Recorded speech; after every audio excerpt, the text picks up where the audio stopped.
D'abord, moi je vous propose de faire un signe de croix au nom du Père et du Fils et du Saint-Esprit. Amen. Viens, Esprit Saint, remplis le cœur de tes fidèles, allume en eux le feu de ton amour. Envoie ton Esprit, Seigneur, et tout sera créé, tu renouvelleras la face de la terre. Dieu qui instruit le cœur de tes fidèles par la lumière de ton Esprit Saint, rends-nous dociles à ce même Esprit pour apprécier ce qui est juste. Accorde-nous d'éprouver toujours le réconfort de sa présence par Jésus le Christ, notre Seigneur. Sous ta protection, nous nous réfugions, Sainte Mère de Dieu. Accueillez les prières que nous vous adressons dans le besoin et délivrez-nous de tous les dangers. Vierge glorieuse et bénie. Voilà. Donc je pense qu'il est important de commencer par une petite prière pour le Père l'Esprit Saint, nous confier à la Vierge Marie.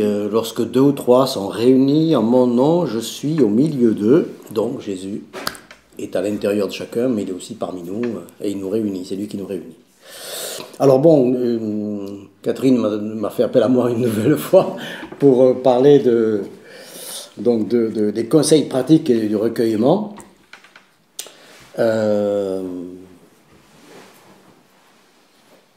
Je vais y aller direct. D'abord, je voudrais quand même, on vous l'a donné, je suppose, mais je vais quand même la redonner, la définition de l'oraison à Thérèse. Thérèse dit que l'oraison n'est pas autre chose qu'une amitié, une relation d'amitié,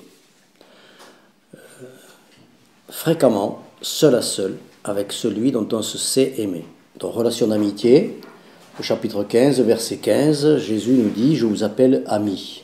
Donc, s'il nous appelle amis, profitons-en, prenons-le pour ami et puis rendons-lui cette amitié. Donc, c'est cet échange d'amitié. Je redirai tout à l'heure, mais l'amitié avec Dieu, c'est pas tout à fait comme l'amitié avec un être humain, mais on peut aussi comparer ça parce que nous, on est humains, donc il nous faut du tangible, il nous faut quelque chose qui touche.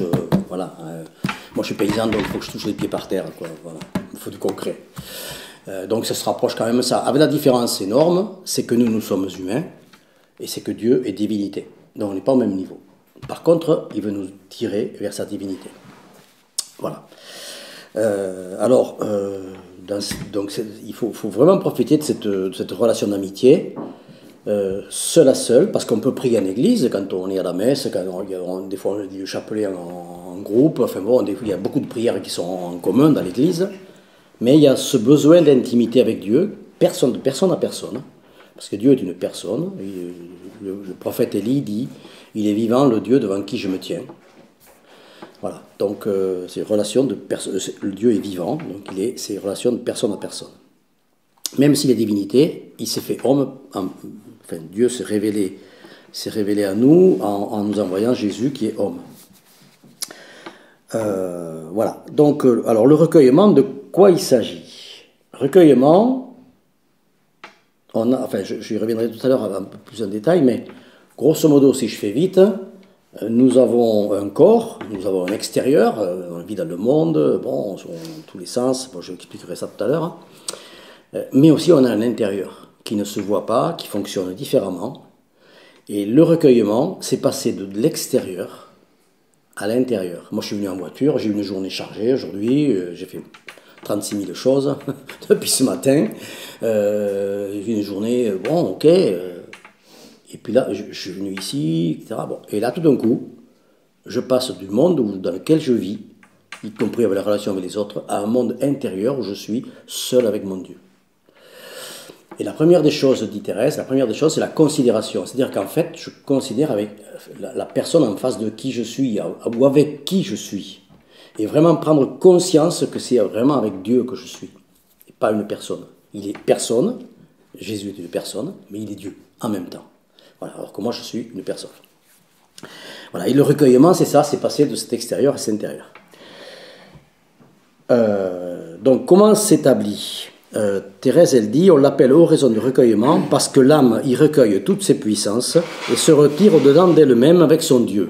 Les puissances, si vous voulez, c'est tout ce qui est l'imagination, le raisonnement, la mémoire, enfin tous ces trucs-là, toute la tête qui fonctionne, les émotions, enfin, etc. Et elle dit, hop, on passe de l'extérieur, donc à l'intérieur. Thérèse nous dit dans le livre des Demeures, Dieu est au centre de moi. Elle dit que nous sommes un château, comme un cristal, que nous sommes à l'extérieur de ce château et qu'il faut aller à l'intérieur de notre propre château, qui est fait à la ressemblance de Dieu, c'est pour ça qu'il est très beau, et à l'intérieur, tout à fait à l'intérieur, Dieu se trouve là. Et c'est là qu'à l'intérieur se passent les choses les plus secrètes entre l'homme et Dieu. Donc on est autour de ce propre château, et c'est par l'oraison qu'on arrive à rentrer en nous-mêmes. Tournez vos regards en vous-même, jetez les yeux dans votre intérieur, comme je vous l'ai enseigné, vous trouverez votre maître qui vous sera toujours fidèle. Voilà, ça c'est ce que dit Thérèse. On a deux exemples dans l'Évangile. Le premier, c'est l'Annonciation. Dans l'Annonciation, quand l'ange Gabriel visite Marie, il est dit « Marie entra alors en elle-même ». Donc elle rentre en elle-même pour recevoir l'ange Gabriel. Et le fils prodigue, à un moment donné, il fait la grande vie, il est un peu dissolu, il prend conscience de ce qui lui arrive, et à un moment il dit « Rentrant alors en lui-même », il s'est mis à réfléchir, etc. Donc, rentrant alors en lui-même. Donc voilà les deux exemples qu'on a dans l'Évangile où il y a ces deux personnes-là, tout d'un coup, se disent « Oh là là, à l'intérieur, qu'est-ce qui se passe ?» Donc c'est les deux exemples qu'on a devant nous. Alors, vous n'avez pas vu la structure de la personne, vous la verrez la semaine prochaine, mais si je fais 3 minutes dessus, même pas 2 minutes, moi je me base, c'est dans le livre, c'est un schéma de Père Caffarel. Vous avez 5 ronds comme ça. Hein, vous avez, voilà. Le premier, c'est le corps, si vous voulez, c'est les sens, les 5 sens, le toucher, la vue, l'odorat, etc., etc. Le deuxième, c'est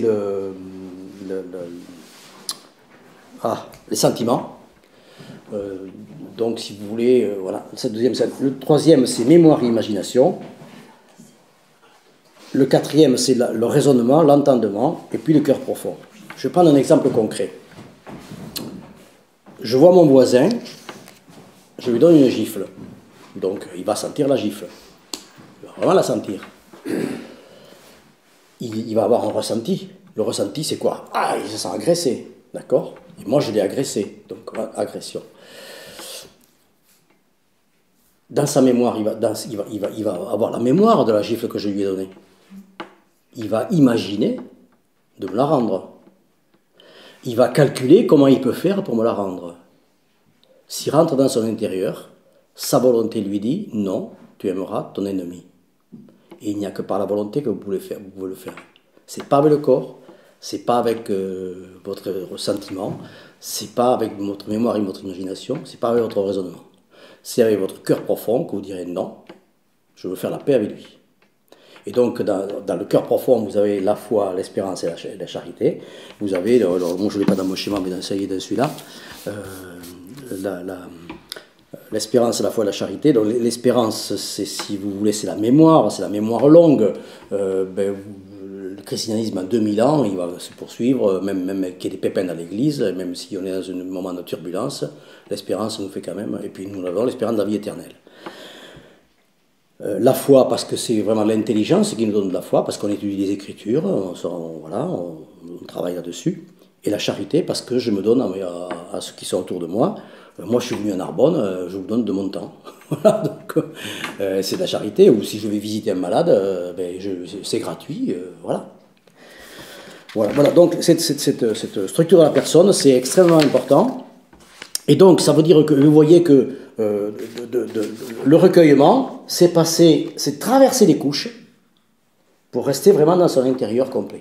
Et c'est là que vous rejoignez Dieu. Voilà. Donc, c'est passer de l'extérieur à l'intérieur. Donc, ça veut dire que, comme Thérèse dit, il faut calmer ses sens, il faut les mettre en vacances.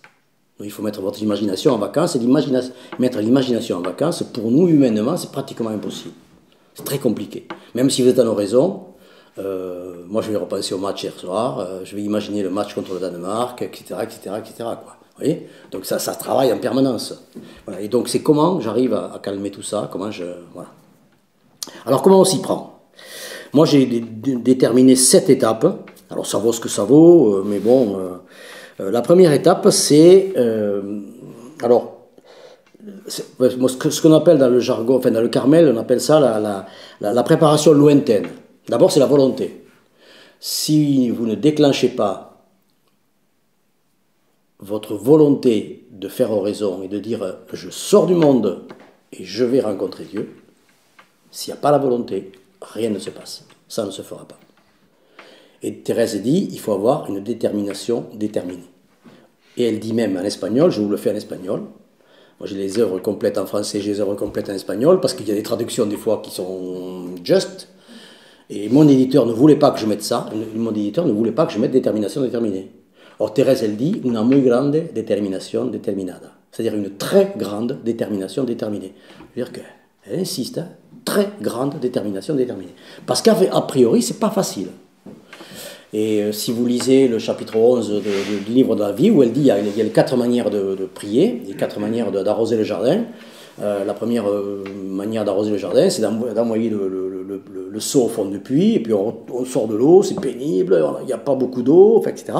Et donc, au début, quand on n'est pas habitué, et quand on n'a pas la volonté, se mettre à prier, arrêter toutes ces activités humaines, et dire, voilà, Seigneur, je suis avec toi, j'arrête tout, il n'y a que toi qui compte. S'il n'y a pas la volonté, c'est pas possible. Moi, j'ai toujours eu une vie active. Je ne faisais pas oraison il y a 20 ans. Je fais oraison depuis 7-8 ans. J'ai une vie pratiquement aussi active qu'avant. On me dit, mais c'est pas possible, j'ai pas le temps, j'ai pas le temps, j'ai pas le temps. Les gens me disent, mais non, j'ai pas le temps, tu ne te rends pas compte. Oui. Non, non, non. Si vous n'avez pas la volonté, vous ne trouverez pas le temps. Si vous avez la volonté, vous trouverez le temps. Voilà, il n'y a rien à faire. Ça, donc, commençons par ça, par la volonté. Le désir, donc, ça c'est le préalable. Alors, Thérèse dit, Dieu nous donne toujours le moyen de faire oraison lorsque nous en avons le désir. Dieu ne nous demandera jamais des choses, alors ça c'est moi qui le commentaire, Dieu ne nous demandera jamais des choses au-dessus de nos forces. Thérèse dit ça aussi.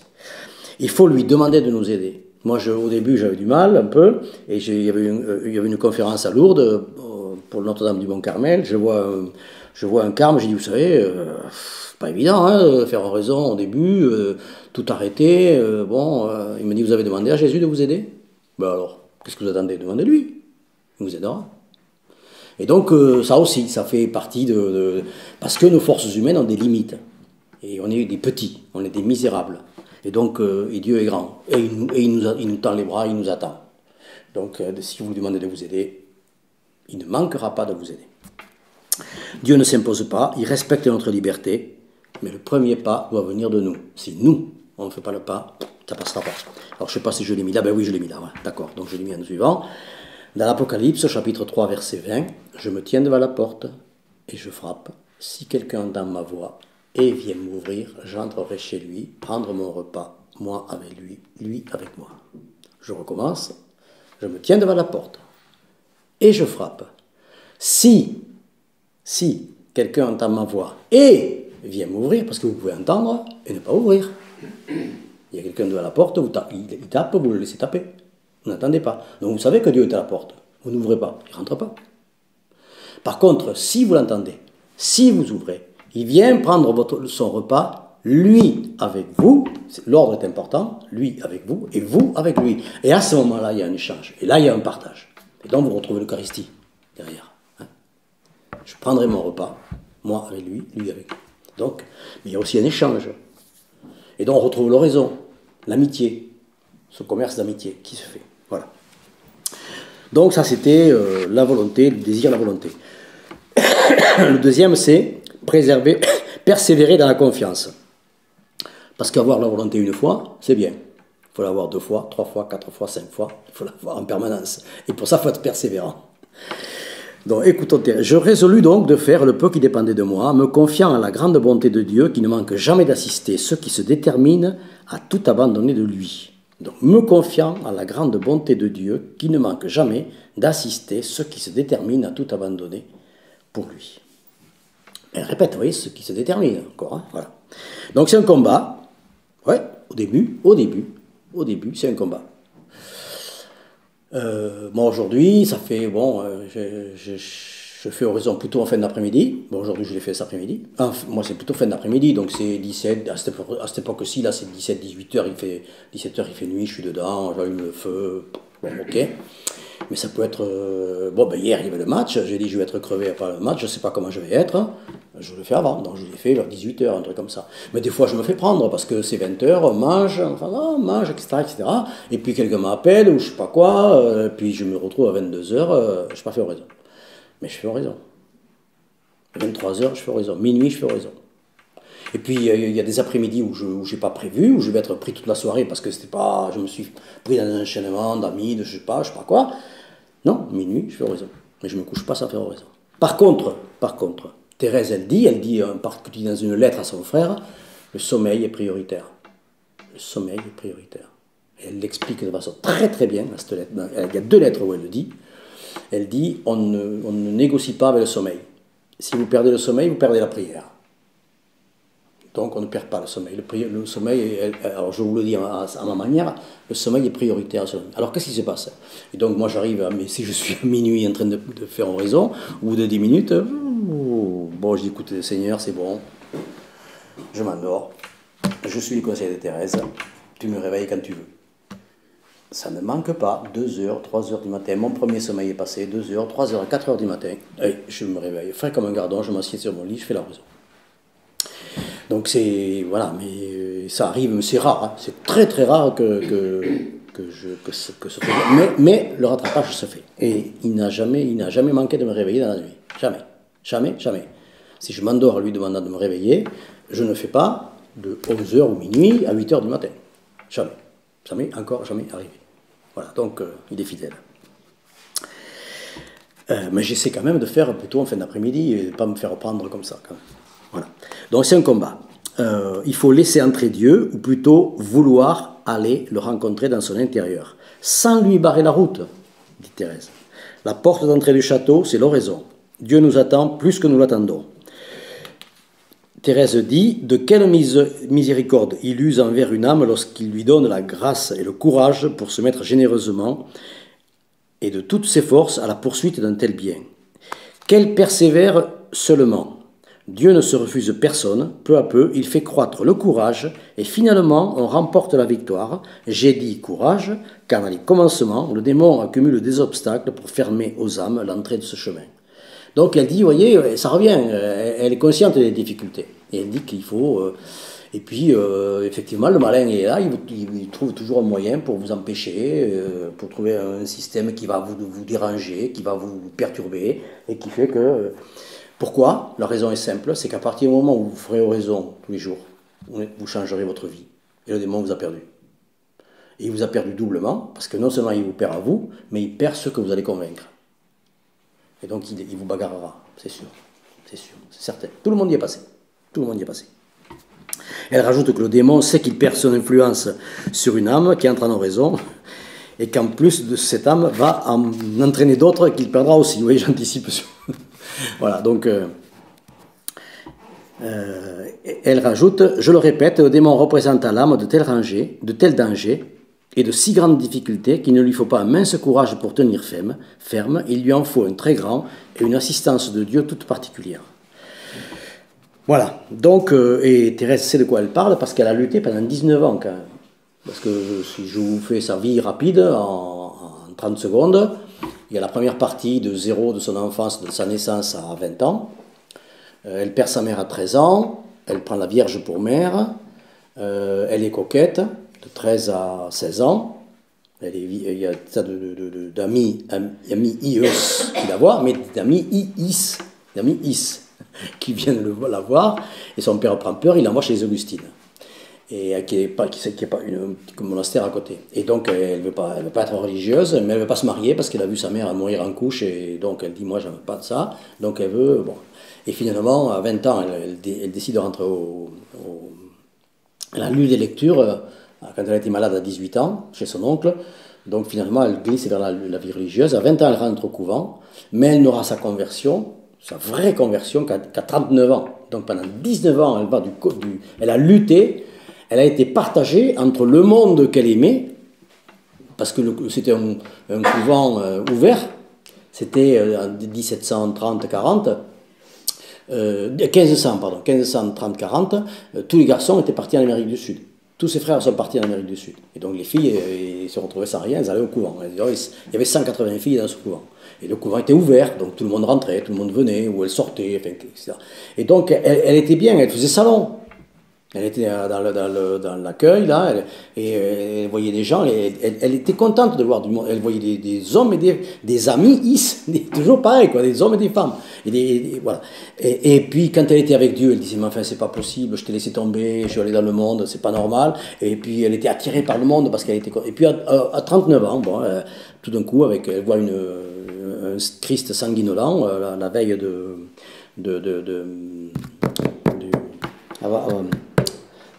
la semaine avant Pâques. Le Non, la veille, le dimanche avant. Les rameaux, voilà, dimanche des rameaux. Donc là, elle tombe à genoux devant ce Christ, elle dit, je ne me relèverai pas tant que tu ne m'auras pas pardonné. Et donc, et puis là, elle est convertie, terminée. À partir de là, elle a 5 ans, 6 ans où elle entend les voix du Christ, elle ne sait pas trop si c'est le diable. Enfin bon, elle a une vie un peu compliquée là pendant 5-6 ans. Et puis elle décide de fonder Saint-Joseph d'Avila. Et donc elle a 47 ans. Et de 47 à 67 ans, pendant 20 ans, elle va fonder, etc. 5 ans tranquille où elle ne va pas bouger. Mais elle sera visitée par le visiteur de l'ordre qui dit, ce que vous faites là est magnifique, c'est ça qu'il faut faire, je vous demande d'aller fonder. Et donc elle va rester 4 ans tranquille où elle va écrire. Et puis après elle va fonder pendant 15 ans. Voilà, donc elle a eu ces bagarres pendant 19 ans, elle a lutté pour les oraisons étaient compliquées pour elle. Il y a eu 1 an ou 1 an et demi où elle n'a pas fait oraison du tout. Elle enseignait les autres à faire oraison et elle ne faisait pas oraison. Elle n'y arrivait pas. Donc vous voyez, c'est même Thérèse, donc quand vous voyez ce qu'elle est devenue, il ne faut pas s'étonner que nous on ait des difficultés. C'est normal. Tout le monde passe par là. Voilà, donc là, vous voyez, préparation longue, préparation extérieure, je décide que je coupe tout et que je prends ce temps. Voilà. Une fois que j'ai décidé, que je prends ce temps, qu'est-ce qui se passe? Il y a 1, je cherche la solitude et le calme. Moi, il m'est arrivé une fois d'être à l'aéroport à Madrid, je n'avais pas le choix, j'attendais des gens. J'ai dit, ce soir, ça va être compliqué, il faut que je fasse oraison dans l'aéroport. C'est difficile, je ne peux pas, il y a du bruit. Et Thérèse vous dit que si vous rentrez vraiment en vous-même, vous n'entendez plus rien de l'extérieur. Ben, je dis, Thérèse, aide-moi, parce que là, j'y arrive pas. La sonnerie, le machin, le truc. Bon, et donc, aujourd'hui, moi, si je suis en silence et que quelqu'un arrive dans la maison, que, bon, j'entends quelque chose, ou la télé est trop forte, ou je sais pas quoi, alors non, je me déplace jusqu'à ce que je le calme, parce que c'est difficile, quoi. Alors, normalement, on doit pouvoir faire abstraction du bruit, mais quand même, il faut cette solitude et ce calme. Voilà. Et ça permet de maîtriser l'essence et vraiment d'entrer en soi-même, quoi. Voilà. Bon, ça demande un effort, mais bon, au début, ça ne se fait pas tout seul, mais après, on y fait même plus attention. Moi, dans la famille, je dis, ben, voilà, avec ma femme, je dis, ouais, je prends ma demi-heure où je vais faire oraison, bon, voilà. Elle est dans le salon, devant la télé, moi je vais dans ma chambre. Mais s'il y a du monde à la maison, il y a nos petites filles, il y a nos enfants, il y a 20 personnes à la maison. Je prends ma demi-heure, bon, voilà, donc ils le savent. Dans l'été, je prends mon fauteuil, je vais au fond derrière un arbre, dans la pelouse, assez à l'écart. Bon, ok, sinon je vais dans ma chambre. Et il m'est arrivé un truc extraordinaire il y a 1 an et demi, je pense 1 an et demi. J'ai une petite fille qui a 7 ans aujourd'hui, et elle me dit, où tu vas, Pépé? Je vais parler avec Jésus. Tu veux venir? Oui, je viens. Je me suis dit, bon, ok, il va rester 2 minutes. Et donc, j'ai dit, écoute, voilà, au lieu de parler, d'habitude, je parle à Jésus comme ça, dans ma tête, ouais, voilà. Mais écoute, si tu veux, je vais lui dire à voix haute ce que je lui dis. Et donc, tu vas parler, si tu veux. Et puis, tu diras ce que tu veux, toi aussi. Elle est restée 1 demi-heure. C'est arrivé une fois. Je n'en suis pas revenu. Elle est restée 1 demi-heure. Elle est restée. Donc, ça veut dire que les gens savent, dans la famille, ils savent que, bon, ben voilà, Alors, c'est peut-être plus facile pour un homme que pour une femme, parce que quand vous avez la cuisine à faire, le machin, le repas à préparer, et tout, comment vous pouvez pas dire, allez, ciao, je m'en vais 1 demi-heure, démerdez-vous. Excusez-moi pour le terme, mais bon, comment on fait? Donc il y a des mères de famille qui nous disent, ben moi je me lève le matin plus tôt, ou je fais le soir tard, voilà, on s'organise. Mais je vous assure, si vous commencez à faire oraison, si vous y goûtez, si vous ne pouvez plus vous en passer, la demi-heure, vous la trouvez. Alors, je dis demi-heure, parce que nous au Carmel c'est demi-heure. Moins mais bon, je connais quelqu'un qui fait 2 fois 1/2 heure. Mais si la marche est trop haute, pour vous, 1/2 heure, ne faites pas 1/2 heure. La marche est trop haute, vous ne la sauterez pas. C'est pas possible, vous n'y arrivez pas. Il ne faut pas se mettre quelque chose qui est impossible. Donc si c'est 10 minutes, alors en dessous de 5 minutes, en dessous de 10 minutes, vous n'avez pas le temps de... Parce qu'on verra tout à l'heure comment on fait pour rentrer dedans. Moi, si je suis en colère, parce que la journée a été compliquée, il me faut 3-4 minutes pour... Il n'y a rien à faire, c'est humain. Pas possible autrement. Même si je me dis, dans un quart d'heure, je vais faire oraison, donc je commence déjà à me calmer un peu. Mais bon, voilà, il y a quand même cette émotion, on a le poids de l'humanité qui est terrible, quoi. Voilà, donc il faut la vaincre, Voilà, donc c'est normal. Donc il faut passer, vraiment, ce passage, il se fait. Et puis des fois, le passage, il se fait en 30 secondes. 30 secondes. Bon, je vais faire oraison, je vais dans ma chambre, je m'assieds dans mon banc de prière. 30 secondes après, c'est bon. Je ferme mes yeux. Jésus, je suis là, tu es là, c'est bon. Voilà. Ça se fait très vite. Donc ça dépend des personnes, des jours, enfin, etc. Donc solitude et calme. Au début, c'est un effort, mais après, ça va tout seul. Et vraiment, au bout d'un moment, je vous assure, c'est incroyable que comme vraiment Dieu nous sert, voilà, Dieu nous aide. Donc réserver du temps, bon c'est évident, hein. Voilà, on l'a dit. Le lieu, alors le lieu, au départ, moi ce qui m'a beaucoup aidé, c'est d'avoir un coin prière dans notre chambre. Voilà, un lieu vraiment dédié, donc, alors le lieu prière, où moi c'est une petite table ronde, où j'ai des bougies, où j'ai la Vierge, où j'ai Saint-Joseph, où j'ai 3 images de Jésus. Un que j'ai tout le temps avec moi parce que ça il me quitte pratiquement jamais, mais là il est tout petit, je peux pas c'est difficile à voir, mais c'est un Jésus ressuscité, il a la couronne d'épines, il est ressuscité, un visage serein, et il vous montre les mains comme ça, et des mains qui sont percées. Et c'est un tableau que Thérèse a fait faire, alors il y en a un à Tolède et un à Burgos, l'original est à Tolède, qui est assez célèbre dans le Carmel, où Thérèse l'a fait peindre par un peintre après une vision qu'elle a eue du Christ. Bon, moi je l'avais moi tout le temps, donc quand je vais marcher, je fais oraison, voilà, puis j'ai l'Esprit Saint, j'ai Saint-Joseph, j'ai Thérèse, voilà. Et donc j'ai cette icône-là, j'ai un visage du Christ qui a été dessiné à partir du truc de Turin, du suaire de Turin. Pour moi, c'est l'image de Jésus en Galilée, quoi, si vous voulez.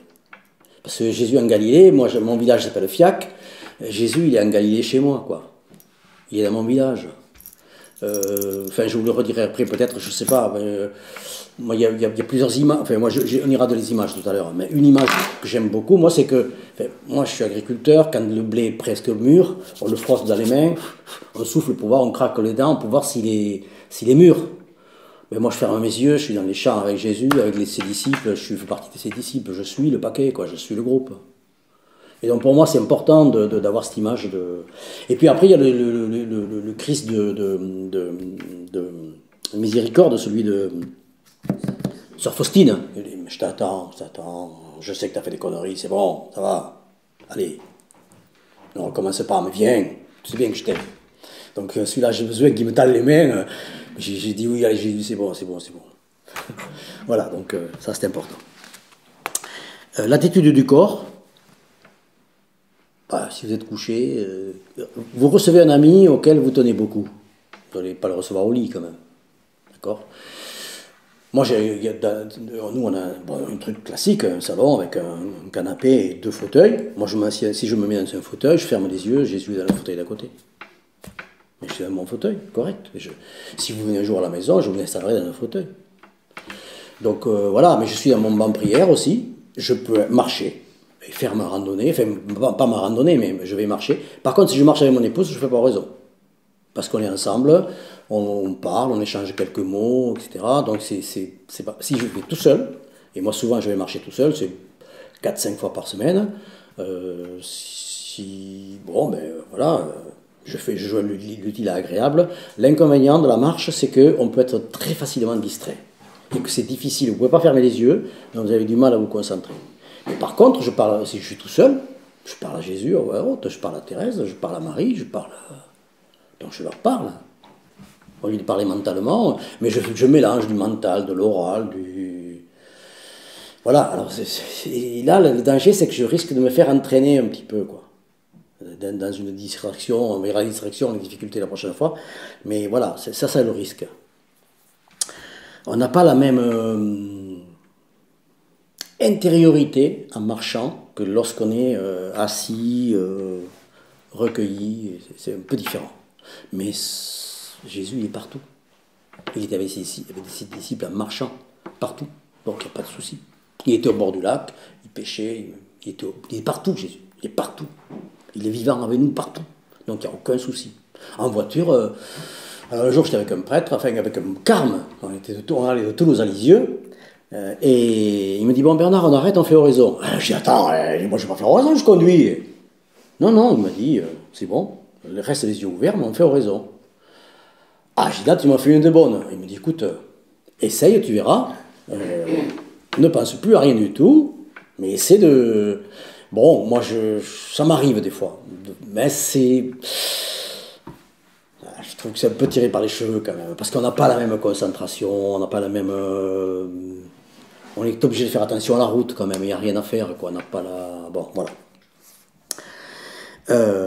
Mais par contre, tout à l'heure, moi j'ai fait oraison cet après-midi, mais ça ne m'empêchera pas d'être avec Jésus en conduisant tout à l'heure. Hein.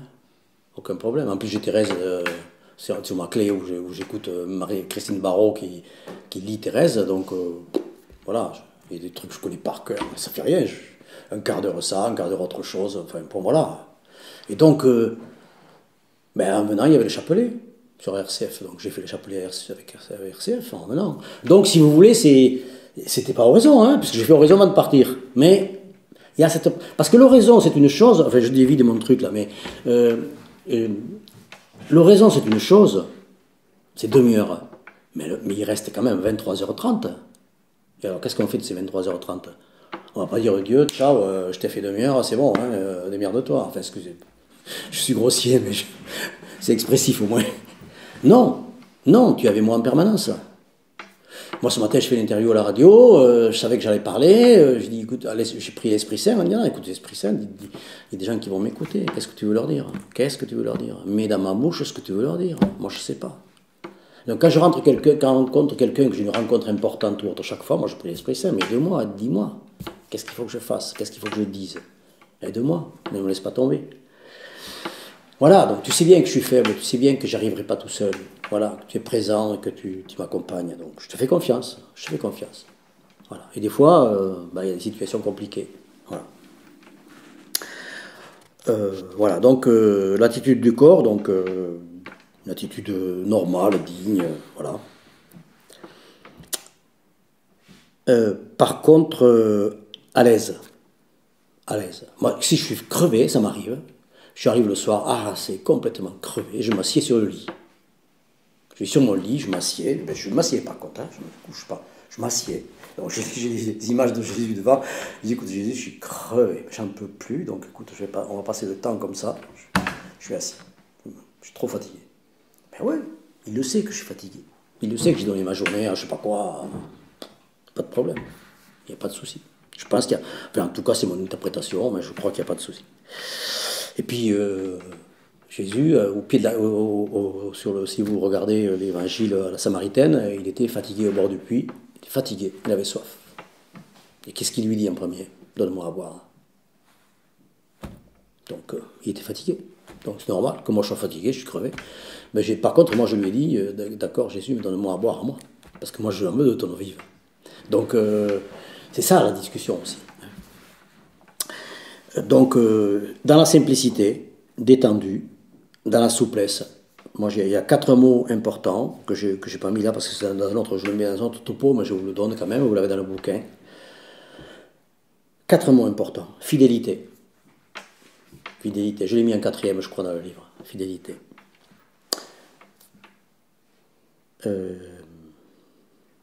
Liberté. Cherchez le 3e, 4e. Liberté. Donc aujourd'hui je fais oraison comme ça, demain ce sera autrement. J'ai la liberté de dire ce que j'ai envie de dire à Jésus, voilà. Simplicité, souplesse. Simplicité, souplesse. On fait simple. on est souple. Il n'y a rien de plus simple que Dieu, il n'y a rien de plus souple que Dieu. Il s'adapte. Il n'y a aucun souci. Donc vraiment, liberté, simplicité, souplesse et fidélité, parce que ça va être là tout le temps. Voilà. Et donc, Thérèse, elle dit, les abeilles rentrent à la ruche pour faire leur miel. Donc, au bout d'un moment, quand tout se calme, les abeilles rentrent. Voilà. Donc, on a vu la préparation longue, la préparation, donc la solitude, le calme, on réserve du temps, on choisit un lieu et l'attitude du corps. Alors après, il faut des supports pour entrer en soi. Le troisième, c'est le support pour entrer en soi. Parce qu'on est, encore une fois, je me répète, mais on est des humains et qu'au début c'est compliqué et que donc il faut se donner toutes les facilités. Il ne faut pas avoir peur de se nourrir de facilité. Voilà. Et il faut se rendre les choses le plus faciles possible. Et donc, là, moi, il y a 5 éléments. Le premier, c'est le signe de croix. Comme on l'a fait tout à l'heure. Voilà. Je me revêt du Christ. Du Père, du Fils, de l'Esprit Saint. Vraiment, complet. Ça, c'est le premier.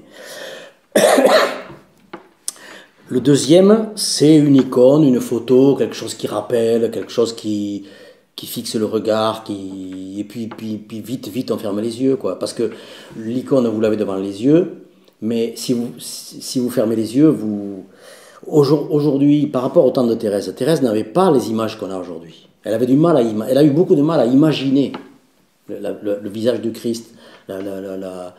Nous, aujourd'hui, on a des films, on a des visages de Jésus à 36 000 façons. Vous prenez Internet, vous prenez ce que vous voudrez, et donc vous prenez celui qui vous convient. C'est facile pour nous. Pour elle, à l'époque, c'est plus compliqué. Donc, vous prenez ce qui vous convient, ce qui vous parle le plus, ce qui vous... Voilà, un portrait, voilà. Moi, c'est mon truc. Bon, alors, c'est le plus facile pour moi, et puis je l'ai partout, c'est facile, je le mets dans les doigts, enfin, voilà.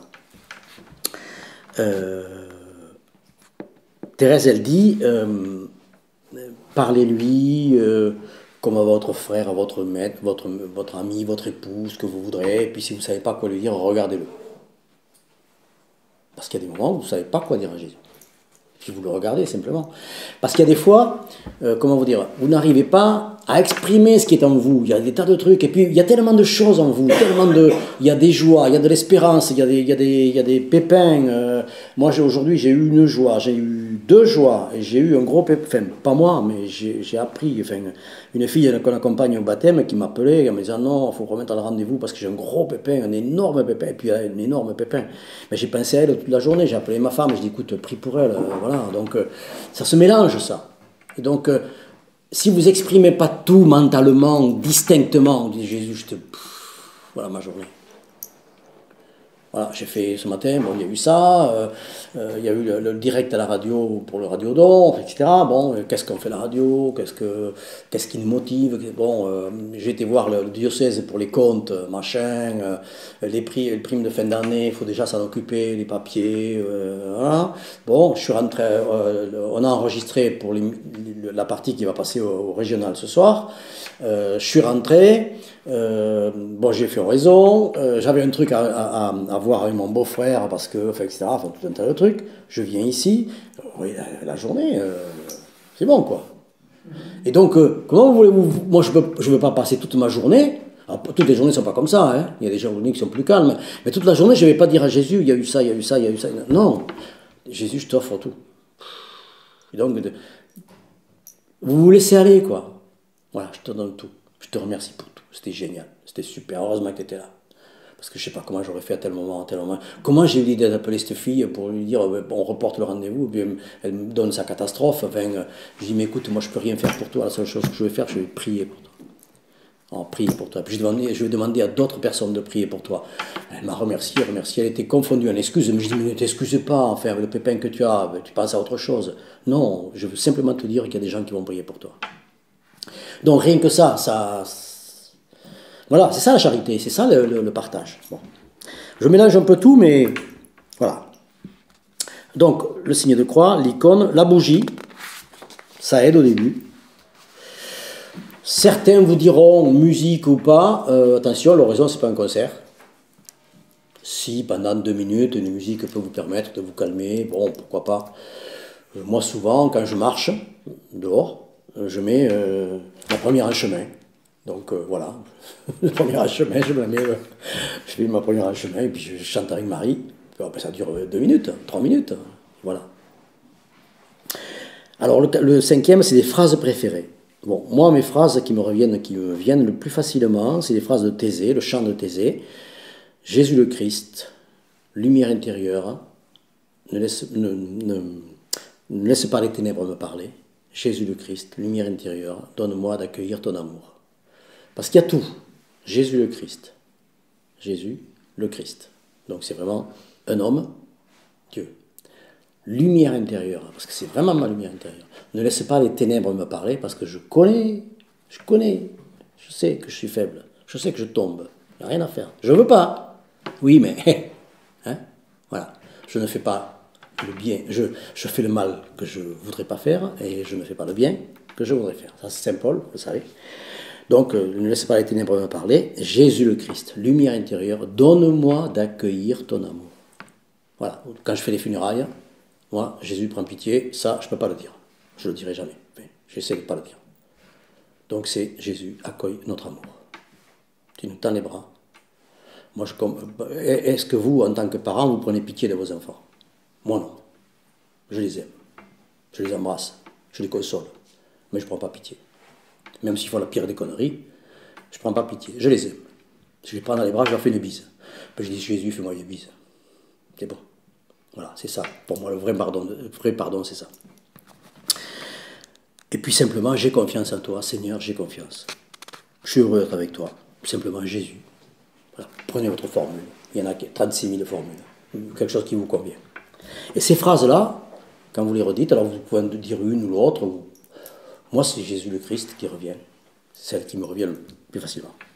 Donc le résumé, c'est quoi? C'est que vous ramassez tout ce que Thérèse appelle les puissances, c'est-à-dire donc ce qu'on a vu, les sens, votre affectivité, votre mémoire, imagination, votre raisonnement, vous essayez de calmer tout ça. Et Thérèse dit, les sens se retirent des choses extérieures et les écartent avec un profond mépris, à tel point que sans même s'en rendre compte, on en vient à fermer les yeux pour ne pas les voir, et donner ainsi au regard de l'âme plus de pénétration. Cette habitude est merveilleuse sur tous les plans. Sans doute, il faut se faire une certaine violence pour ne pas regarder les choses d'ici-bas, mais c'est au début seulement. Donc, vous voyez, elle dit, encore une fois, elle parle de violence pour calmer votre humanité, si vous voulez, et aller vers votre divinité. Voilà, c'est toujours cette intériorité. Elle dit encore, mais si on persévère un certain temps à se faire ainsi violence, on connaîtra clairement le profit qu'on en retire. Dès qu'on se mettra en prière, on verra les abeilles se rendre à la ruche et y faire leur miel. Puis elle dit, sur simple signe de la part de l'âme, montrant qu'elle veut se recueillir, les sens lui obéissent et se retirent au-dedans d'elle-même. Donc ça, avec l'habitude, vous le verrez, au bout d'un moment, moi il y a une fois, en plus c'était un 15 octobre. Un 15 octobre, vous vous rendez compte, le jour de Sainte-Thérèse. Mais j'étais en colère, c'est pas possible. Mais j'ai dit, mais j'arriverai pas à faire oraison. Mais Thérèse, mais aujourd'hui, tu me fais ça aujourd'hui, mais c'est pas possible. Mais je me suis pas calmé. J'ai regardé la montre 25 fois. Alors que normalement, dans une oraison, je regarde la montre au début, je regarde, 25, c'est pas possible. Vous ne voyez pas le temps passer. Puis des fois, vous regardez 3 fois, ça dépend. Il n'y a pas deux oraisons qui se ressemblent. Mais il y a des fois, ça passe à une vitesse. Mais vous ne vous rendez pas compte. Enfin, on est tellement, je ne sais pas comment dire, intériorisé qu'on ne sent pas le temps passer. On perd la notion du temps. Voilà. Et donc au début, c'est un peu plus compliqué. Mais à la fin, alors moi, je vais vous dire 2 anecdotes. Moi, je ne me suis pas aperçu de ça. Que j'étais vraiment, enfin je le savais, je le sentais, mais sans plus. Je n'arrivais pas à me rendre compte comment. Un jour, quelqu'un sonne à la porte, c'était fin d'après-midi, mais c'était 4-5 heures, un truc comme ça, il faisait jour, quoi. J'ai cédé mon exploitation à un jeune, il sonne à la porte pour venir me voir, et il me dit, oh pardon, excusez-moi, vous dormiez? Je dis, non, je ne dormais pas. Moi, j'étais très... Merde. Mais pourquoi il me dit que je dormais? Mais je ne dormais pas. Donc ça veut dire que j'étais complètement... vous voyez, et 2 ou 3 fois, j'ai eu comme ça, où on est venu me réveiller, enfin me voir, me voir pendant l'oraison, et où on m'a dit, mais tu dormais? J'ai dit, mais non, mais non. Et moi j'avais l'impression d'être vraiment... donc ça veut dire que instinctivement, sans qu'on s'en rende compte physiquement, on est quand même intériorisé, quoi. Voilà, donc c'est... Voilà, alors...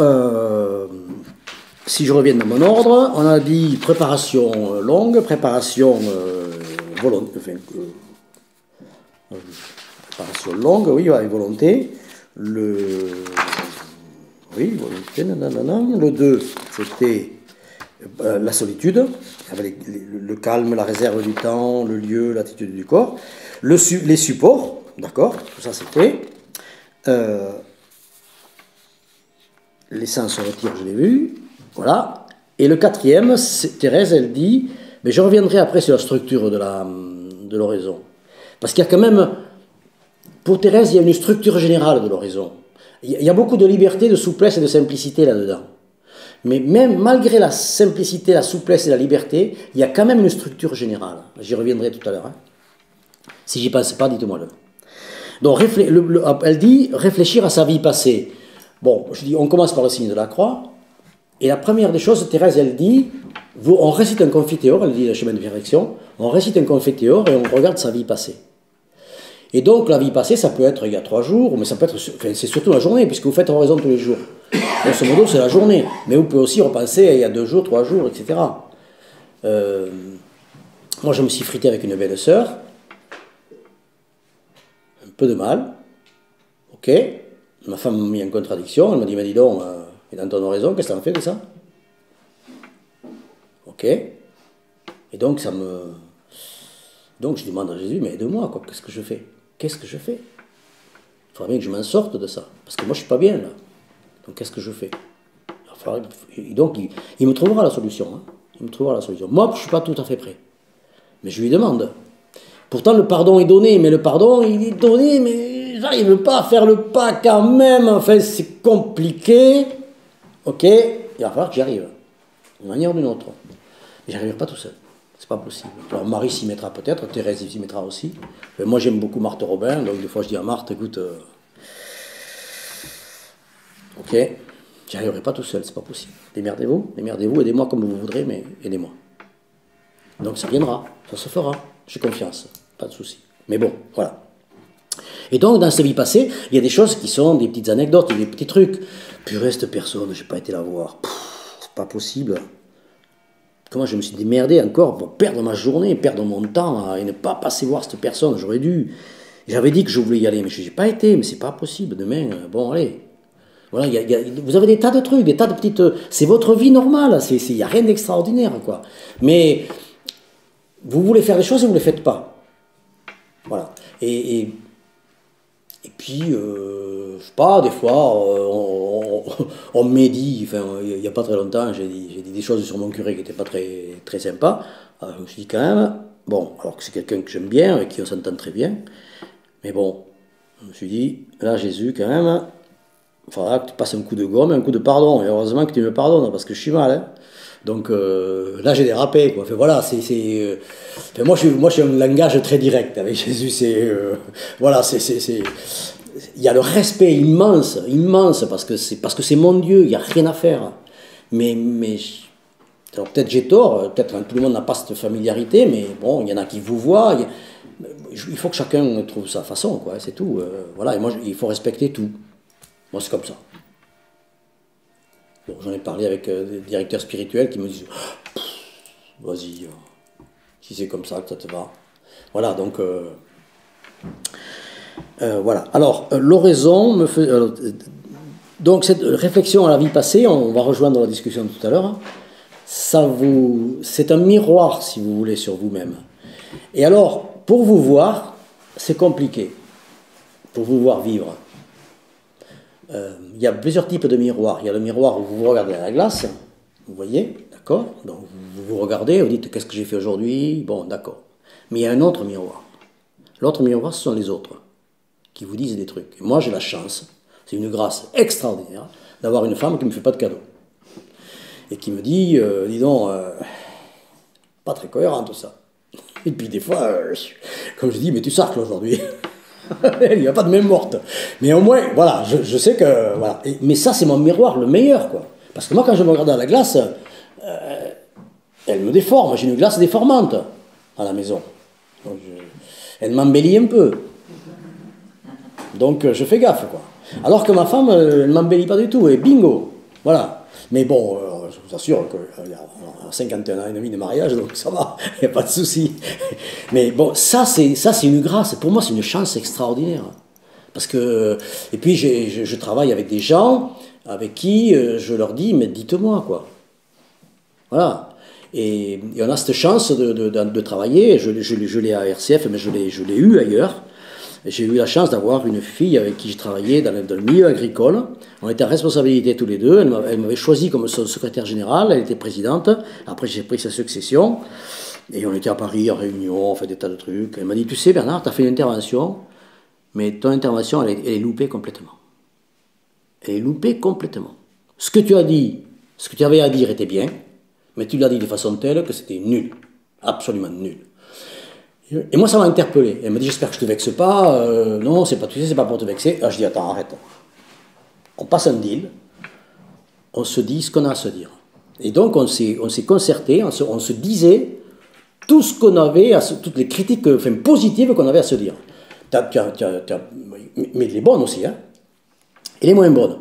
Et moi, je suis trop punch, il faut que ça sorte et je réfléchis pas assez. Une fois que j'ai fini de dire, merde, t'as oublié ça, on t'aurait pu dire autrement, ceci ou ça. Voilà, ça c'est mon caractère, c'est comme ça. En vieillissant, ça s'arrange un peu, mais pas beaucoup, beaucoup, beaucoup. Donc voilà. Et quand vous avez des gens à côté de vous qui vous recadrent, voilà. Et donc c'est la connaissance de soi. Et Thérèse dit, l'oraison me faisait mieux comprendre mes fautes. Par contre, elle rajoute, je me suis lassé de pécher avant qu'il ne se lasse de me pardonner. Ça, c'est important, cette phrase. Je me suis lassé de pécher avant qu'il ne se lasse de me pardonner. Ça veut dire que vous êtes pardonné, que Dieu est bon. C'est pas pour ça qu'il faut recommencer en permanence. Parce qu'il dit à la femme adultère, va et ne pêche plus. Donc on a quand même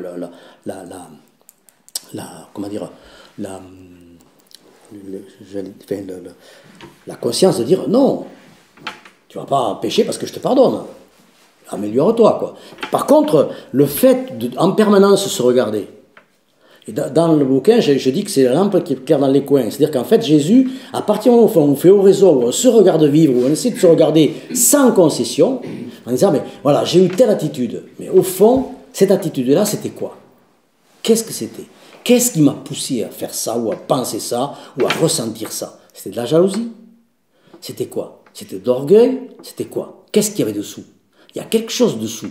C'est quoi là-dessous? La vraie vérité. Et donc, ça, l'oraison, ce temps d'oraison, ce temps de calme, sinon vous êtes dans la vie, vite, vous ne pensez plus à tout ça, c'est terminé. Vous passez au truc suivant, et au truc suivant, et au truc suivant. Là, non. Qu'est-ce qui s'est passé? Pourquoi j'ai eu cette attitude? Voilà. Pourquoi j'ai fait de la médisance alors que je ne voulais pas la faire? Pourquoi j'ai fait ça? Qu'est-ce qui m'a poussé? Pourquoi je ne me suis pas retenu? Voilà. Et puis à un moment donné, je me vexe, mais je dis, mais pourquoi c'est de l'orgueil? Puis tu vois bien que c'est de l'orgueil. Enfin, c'est pas possible autrement, quoi. De l'orgueil mal placé. Mais non, mais si. Enfin, voilà, vous êtes de discussion en vous-même, quoi. Et donc ça, voilà. Et là, les progrès de la connaissance de soi, c'est dans la lumière que Dieu nous apprend à nous connaître, si vous voulez. Et Saint Jean de la Croix et Thérèse d'Avila, ils en ont des pages comme ça, quoi. En disant, la connaissance de soi, on ne mégote pas avec, il faut progresser, et c'est l'oraison qui vous aide. Là, l'oraison, moi, m'a fait faire des progrès énormes. Alors, c'est pas une analyse, hein. C'est pas une analyse, c'est vraiment une connaissance sous le regard de Dieu, c'est un peu différent. Voilà. Donc voilà, Jésus éclaire les lampes dans les coins parce que on n'irait pas voir ces choses-là si on n'avait pas ce temps de... Bon. Alors Thérèse reprend l'image du cristal, elle dit « Nous sommes un cristal Dieu est au centre de ce cristal, au centre de nous. Mais nous, qu'est-ce qu'on fait avec nos péchés? On met un voile sur le cristal. Et donc, Dieu qui est au milieu, qui est au cœur et qui éclaire ce cristal, quand on met un voile, il ne peut plus l'éclairer. Il n'éclaire plus. Et le cristal se... Voilà, c'est moche, quoi. C'est pas beau. Et le pardon, c'est enlever le voile. Et refaire briller le cristal comme à l'origine. Et donc, essayons quand même le moins possible de mettre un voile. Voilà. Et donc, cette demande de pardon, voilà. Alors, on est faible, on ne se juge pas et on ne culpabilise pas. Ça, c'est une chose importante. Culpabiliser, c'est ressasser la faute que vous avez faite. Mais Dieu vous pardonne. Il l'a oublié avant vous. Pourquoi vous la remettez en avant? Et pourquoi vous la ressassez? Non, faites confiance en Dieu. C'est humain de ressasser, c'est humain de culpabiliser. Mais regardez, Dieu, il vous pardonne. Donc, il vous dit, bon, t'es tombé, allez, je te prends par la main, je te relève, on marche. C'est ça qu'il est en train de vous dire. Et donc, si vous tombez, ah, j'ai mal au genou, ah, j'ai mal au coude, ah, j'ai mal à l'épaule, mais vous n'allez pas avancer, quoi, c'est pas possible. C'est ça la culpabilisation. Ah, mais je suis tombé, j'aurais pas dû tomber, j'ai mal au genou. Non. Allez, marche. Tu verras, ça passera en marchant. Enfin, pas pour tous. Il y a eu un gars qui s'est coupé esquinté les ligaments croisés hier, il ne peut plus marcher. Mais il remarchera, il n'y a pas de problème. Voilà, donc, et puis il faut, donc pas de culpabilité, mais par contre, si vous voulez avancer, il faut aussi remercier, parce qu'il faut prendre conscience de la gratitude du pardon. Et c'est cette gratitude du pardon qui fait que vous allez essayer de résister, de ne pas retomber. Voilà, c'est cette gratitude du pardon, en remerciant, ça va vous dire, bon allez, ça va m'aider à tenir. Voilà, donc il faut toujours s'appuyer sur quelque chose. Je ne sais plus où j'en suis du temps, je n'ai pas regardé. Oh. Bon. Si notre cœur nous accuse, dit l'épître de Saint Jean, Dieu est plus grand que notre cœur et il discerne tout. Voilà. Notre pauvreté, notre grandeur, donc à apprendre à se regarder en l'humilité. Alors l'humilité, Thérèse insiste beaucoup sur l'humilité. L'humilité, elle dit, c'est quoi? C'est se regarder en vérité. Et se regarder en vérité, c'est pas évident du tout. C'est pas se situer au-dessus de ce qu'on est parce que ce serait de l'orgueil, mais pas se situer en dessous parce que c'est de la fausse humilité. Voilà, c'est essayer de vraiment se regarder en vérité, quoi. Bon, le cinquième, c'était méditer avec le Christ. Donc, c'est vraiment se représenter, être dans l'abandon, mais pas dans le vide. Le vide ne fait pas partie de la prière. On n'est pas dans le vide quand on est avec Jésus. On est avec lui. Donc, ça veut dire que on rejoint un peu les Ignatiens, si vous voulez, les jésuites qui méditent sur une scène d'évangile, qui vous disent je suis dans la scène, je me mets dedans, alors, ou à la place d'un personnage, où j'observe la scène, mais vraiment, alors après, vous avez 36 000 façons, soit vous, je sais pas, moi ce que j'aime beaucoup, c'est Zachée, c'est l'évangile que je trouve qui parle le plus de l'horizon. Pourquoi? Parce que Zachée, il dit, mais je veux savoir qui est ce Jésus, mais qui c'est ce gars, je voudrais bien savoir, quoi. Donc il va passer, mais je veux savoir. Il est petit, d'accord, il est petit, mais il monte sur un sycomore. Alors on ne sait pas, l'évangile ne dit pas ce qu'il voulait voir sans être vu, mais Jésus qui est en bas lève les yeux vers Zachée. C'est Jésus qui lève les yeux. Il dit à Zachée, descends vite, il me faut venir chez toi aujourd'hui. Donc Jésus, il vous dit tous les jours, descends vite, il me faut venir chez toi aujourd'hui. Cet aujourd'hui, c'est celui que dit notre Père. Donne-moi aujourd'hui notre pain de ce jour. C'est tous les jours. Tous les jours. Et donc, descends vite, il me faut venir chez toi aujourd'hui. Il me faut. J'ai besoin de venir. Et qu'est-ce qui se passe? Zachée est en joie. Il court pour l'accueillir chez lui. Les autres disent qu'il est pécheur. C'est pas Zachée qui dit qu'il est pécheur. C'est les autres qui disent qu'il est pécheur. D'accord? Donc tout le monde sait qu'il est pécheur. Il dit à Jésus, j'ai pris de l'argent aux gens. Si j'ai pris de l'argent, je vais leur rendre. Et je prends un engagement, c'est de donner aux pauvres. Donc il a conscience de sa faute, il prend un engagement. Et Jésus, qu'est-ce qu'il fait? Il dit, mais voilà, il est sauvé. Et en fait, il y a deux fois cherché dans cet évangile. Zachée qui cherchait à voir Jésus, et Jésus qui est venu chercher Zachée pour le sauver. Vous voyez, Zachée cherchait Jésus, et c'est Jésus qui est venu chercher Zachée pour le sauver. Alors pour moi, ça c'est le top de l'évangile qui est top par rapport à l'oraison. Après je vous montrerai ça si on a le temps. Bon. On applique Badial. Alors Badial c'est un mot qui ne veut rien dire. Badial, ça veut dire le B c'est bénédiction, A c'est action de grâce, remerciement. Le D c'est demande, I intercession, adoration, louange. Et donc dans le corps de la alors je peux parler de la structure parce que ouais, moi il y a des trucs que je vais passer parce que la structure de l'oraison, si vous voulez, il y a une structure générale, mais encore une fois dans la simplicité et la souplesse.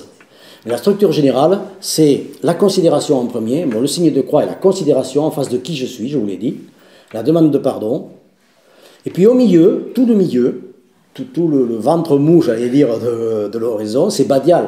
Vous pouvez aujourd'hui bénir quelqu'un, vous pouvez intercéder pour quelqu'un, demander une intercession, vous pouvez demander... alors la demande, attention, si vous demandez... Moi je les ai déjà demandé, les numéros du loto, ça n'a pas marché. Donc ça, le numéro de loto, ça ne marche pas. Par contre, si vous dites « Seigneur, je veux te servir, mais je ne sais pas trop comment », mais le lendemain, vous avez l'évêque qui vous appelle et lui dit « Bernard, je voudrais bien que vous preniez la présidence de la radio. » Ouh, mais il est fou, c'est pas possible. Je ne connais pas la radio, comment je vais faire? Et puis au bout de 3 mois, je me rends compte que c'est une mission d'église. Quand je dis à Jésus, je veux te servir, que l'évêque vous dit, Bernard, j'aimerais bien que vous preniez la radio. Non, non, Jésus, je ne suis pas d'accord. Hein. C'est trop lourd ça, hein, je ne prends pas. Hein. Oh, comment on fait? Voilà comment je fais la radio. Et donc à force de demander à Jésus, je veux te servir, ben, ça y va, hein, ça tombe comme la grêle. Hein. C'est pas ce qui manque. Hein. Et donc, du coup, catéchuménat, les funérailles, le machin, etc., etc., etc., quoi. Bon, on accompagne même... Aujourd'hui, on fait des prières de mariage pour des gens qui sont divorcés, parce que les curés nous disent, bon, écoutez, c'est pas un mariage, c'est pas un sacrement, mais vous pourriez faire ça, en même temps, vous les accompagnez, donc on fait du semi-catéchuménat, pratiquement. On lit des liens avec des couples extraordinaires. Enfin, voilà, tout à l'heure, la dame qui m'appelait, c'est ça, c'était encore un cinquième mariage qui est en préparation, où on accompagne les gens, parce qu'il y a un des deux qui est divorcé, ou un des deux qui ne croit pas du tout, et l'autre veut aller à l'église, donc on ne fait pas un sacrement, puisqu'il y en a un qui ne croit pas. Qu'est-ce que vous voulez faire un sacrement alors qu'il ne croit pas du tout? Donc le curé nous dit, écoutez, bon, avec mon épouse, c'est vrai qu'on le fait ensemble. Voilà, donc si vous demandez, mon pauvre, ça, je vous assure, ça va tomber, hein, c'est sûr. Hein. Et à l'endroit où vous en doutez pas. Voilà, donc là-dessus, pas de souci. Badial, ok. Bon, tout ça, je passe. Je l'ai dit. Les 4 façons d'arroser le jardin. Bon, je vous l'ai fait très vite. C'est Thérèse, elle dit ça, mais vous allez le lire, ça vaut le coup dans le livre de la vie. Elle dit la première façon, c'est bon. Le jardin, c'est, si vous voulez. Enfin, Dieu est le maître et le propriétaire, et nous on est le jardinier, et comment on fait pour arroser, pour qu'il y ait des fleurs, pour que ça porte du fruit, etc. Et donc, comme je vous l'ai dit, on envoie le seau en bas, c'est compliqué, des fois il y a de l'eau, des fois il n'y en a pas, on remonte, le seau est à moitié, puis il faut le tirer, c'est dur, première façon. La deuxième, c'est vous avez une noria, vous avez un truc, une pompe à chapelet, bon, ça va un peu mieux, mais il faut quand même tourner, voilà. La troisième, c'est qu'il y a un ruisseau qui passe pas loin, vous déviez le ruisseau, et puis vous l'amenez dans le champ, ça arrose, et puis la troisième, c'est qu'il pleut. Mais c'est les 4 façons d'arroser le jardin, c'est les 4 façons de prier, si vous voulez. La première, ben, c'est dur. Ben ouais, je vais me mettre à l'oraison, Seigneur, comment je m'y prends, comment je fais, etc. Je ne sens pas, j'ai des trucs, bon, puis tout d'un coup. Et à la fin, mais au bout d'un moment, vous serez tellement... vous sentez que Dieu est présent, quoi, il n'y a pas de problème. Voilà, mais c'est lui qui décide de faire pleuvoir. C'est pas vous qui décidez de faire pleuvoir. Voilà, et puis vous ne pouvez pas décider quand. Vous allez à l'oraison, vous passez du temps. On verra les difficultés la prochaine fois, je m'étendrai là-dessus un petit peu plus. Voilà. Je vous dis quand même cette phrase de Thérèse, enfin cette prière de Thérèse que vous devez connaître, qui est que rien ne te trouble, que rien ne t'épouvante, tout passe, Dieu ne change pas. La patience obtient tout, celui qui a Dieu ne manque de rien, Dieu seul suffit. Voilà, donc ça c'est quand vous la regardez bien comme il faut, cette phrase, que vous la décortiquez, elle est lourde de sens. Bon, l'amitié, moi je pense que c'est l'une des belles formes d'amour. Aimer, c'est vouloir le bonheur de l'autre. C'est pas du... Alors, Je le développerai la prochaine fois. L'oraison, ce n'est pas du ressenti. Le sentiment. Ce que vous ressentez vous ment. Donc le sentiment. Donc ne vous fiez pas au sentiment que vous avez. Ah, j'ai fait une belle oraison. Ah, bon, pas sûr, je ne sais pas. Bon. Puis des fois, oh, purée, j'ai ramé, Seigneur, j'étais pas avec toi, j'ai eu du mal, c'était sec, je ne sais pas quoi te dire. Non, vous étiez là, c'est bon. Vous êtes venu le voir. C'est l'essentiel. La prochaine fois, il récompensera 10 fois mieux. Donc, on ne peut pas juger. Ok. Le père Caffarel parle de bronzer. Quand vous voulez bronzer, vous mettez au soleil, vous étendez. Ça fait du bien d'avoir du soleil. L'oraison, c'est ça, vous bronzez. Prière, parole silencieuse, solitude sonore, dit Jean de la Croix. Donc, parole silencieuse. C'est-à-dire que vous parlez à Jésus, mais sans ouvrir la bouche, sans la voix. Et puis solitude sonore, parce que vous êtes en solitude, mais vous avez Dieu il y a des tas de choses qui vous reviennent, quoi. Et donc ça, en dedans, ça fait de la musique, tout doucement. Voilà. Et on termine par Joseph et Marie, enfin Marie et Joseph, comme vous voulez. Moi, je les associe tout le temps. Des fois c'est l'un, des fois c'est l'autre, des fois c'est les deux. Souvent c'est les deux. Thérèse vous dit que Joseph est quelqu'un de très important, c'est lui qui l'a sauvé de sa maladie. Elle était très très malade à 23 ans, elle était dans le coma pendant 4 jours, on pensait qu'elle était morte, on a creusé la tombe, et puis finalement elle s'est réveillée. Donc elle a demandé à Joseph, pendant 3 ans elle rampait, elle ne marchait pas, elle rampait. Donc elle a confié sa guérison à Joseph, et elle dit que si vous demandez quelque chose de particulier le 19 mars pour sa fête, en général ça se réalise.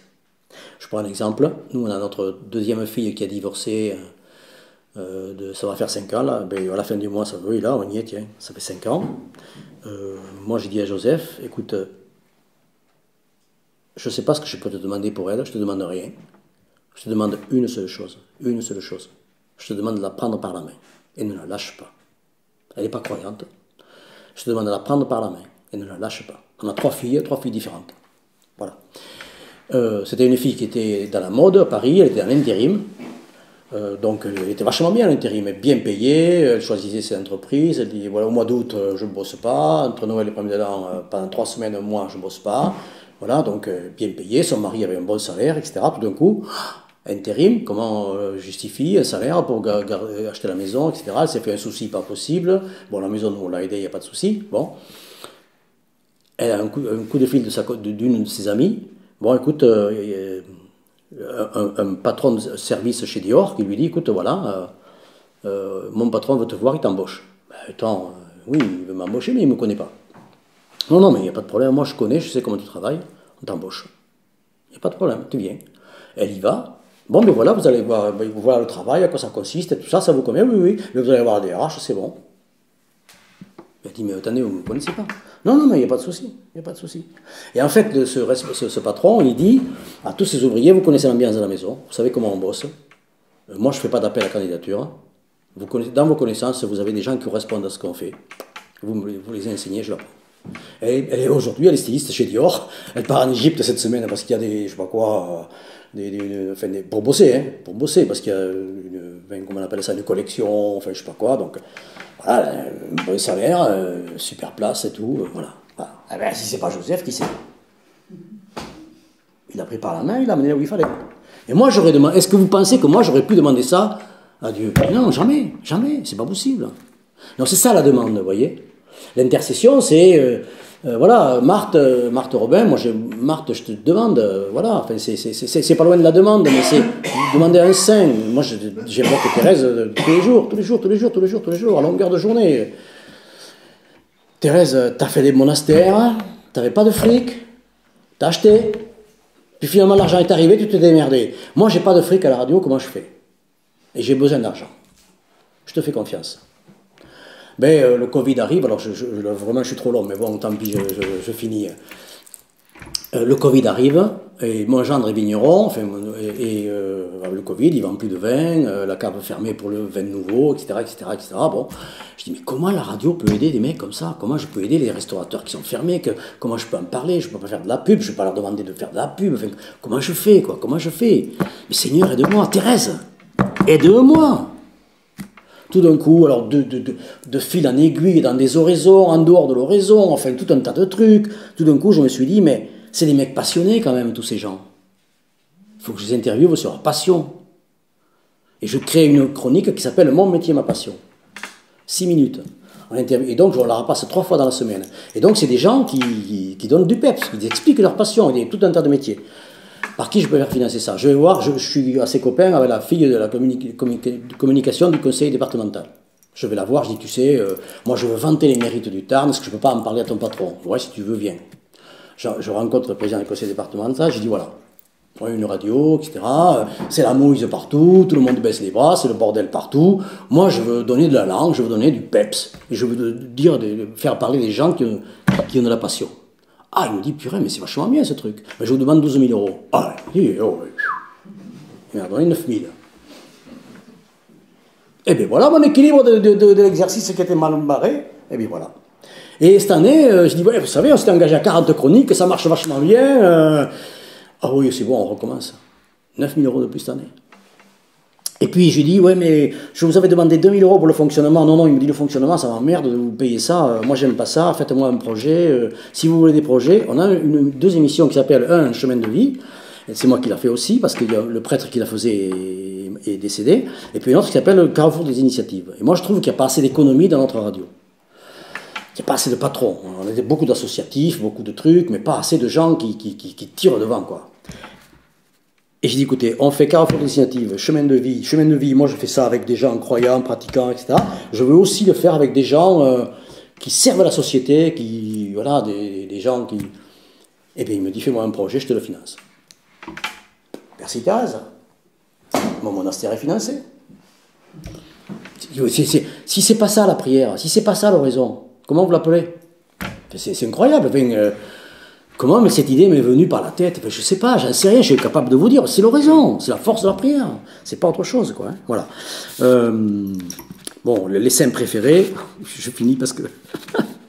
voilà.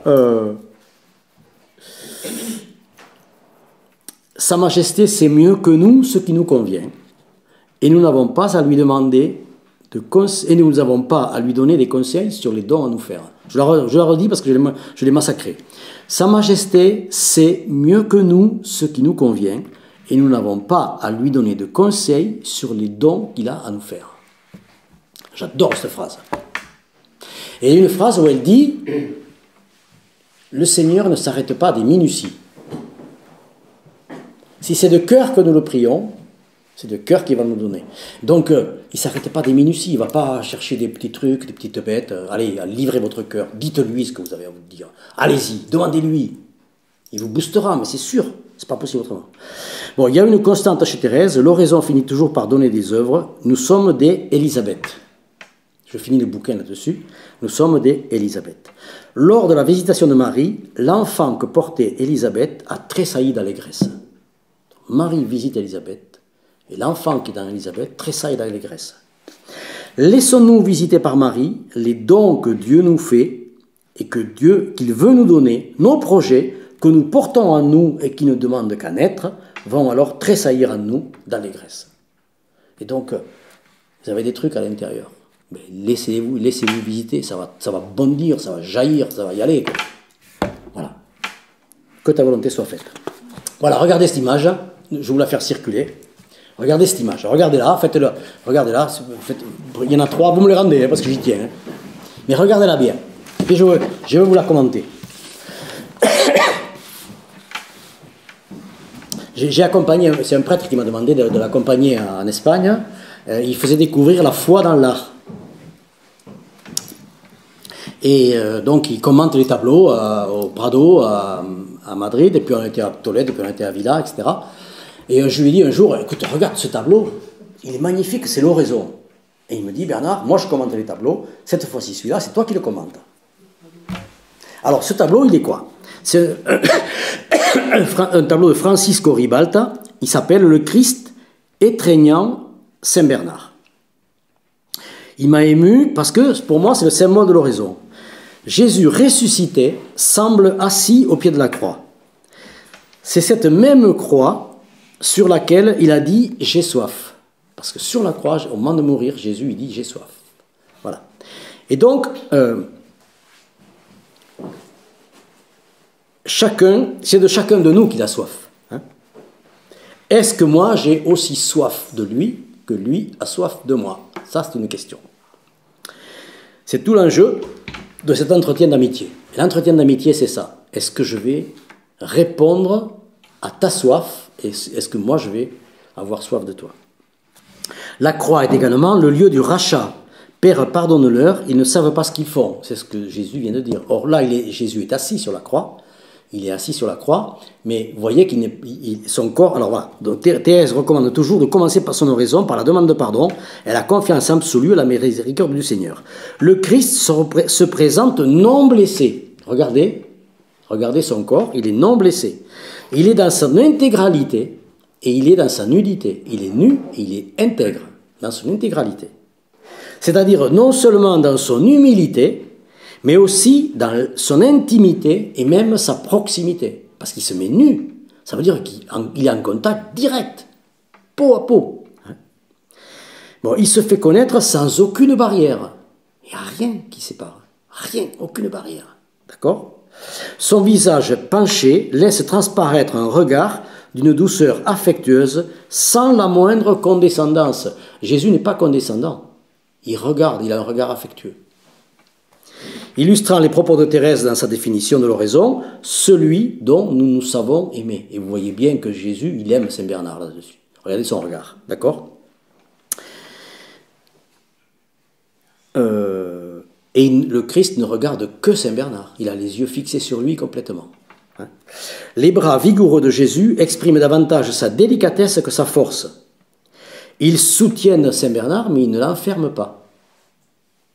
Ils ne ceinturent pas, ils le soutiennent, d'accord ?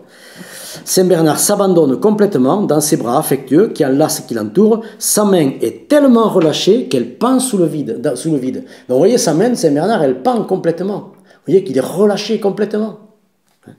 Ses yeux sont clos, signe de contemplation. Son visage laisse apparaître un sourire de confiance filiale et d'abandon. Regardez le sourire de Saint Bernard. Il s'abandonne, il a les yeux clos, il se laisse faire, mais complet, quoi. D'accord ? Jésus est encore au pied de la croix, à l'endroit même où se trouvait Marie, quand il dit à Jean, « Voici ta mère ». C'est à cet endroit-là que Jésus a dit à Jean, « Voici ta mère ». Donc il nous la donne pour mère à chacun. Hein. Les deux visages en arrière à plan, qu'on le voit à peine, il nous regarde et il semble nous demander, mais c'est si simple que ça l'oraison ?